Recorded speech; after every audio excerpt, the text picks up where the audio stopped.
पा को हमने अलिफ के साथ मिलाया था, आज हम ओ और छोटी ए और बड़ी ए के साथ मिलाएंगे, मतलब वाओ, छोटी ए और बड़ी ए। जब मुसव्वतों के साथ बच्चे को एक दफ़ा वर्ड्स मिला के लिखना और पढ़ना आ जाए तो उसके लिए उर्दू बहुत आसान है।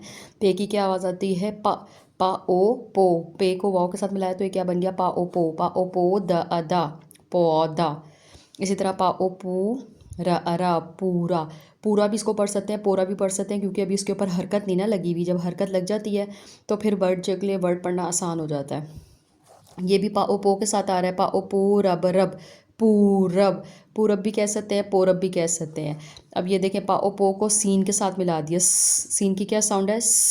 पा ओ पोस, पोस्ट, पोस्ट। पा ओ पो ईशी, पोशी। पा ओ पो ना, पोना। बस ये वाओ की साउंड यहाँ तक थी।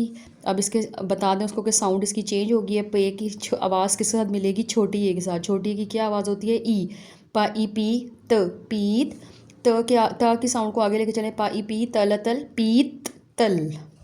पा ई पी ल पील, पा ई पी ल अला, पीला। अब पे की आवाज़ बड़ी ए के साथ मिल गई है। बड़ी ए की क्या साउंड होती है? ए। पा ए पे द, पैद। पा ए पे दल दल, पैदल। पा ए पै र, पैर। पा ए पै र उरू, पैरू। पा ए पे कर कर, पेकर।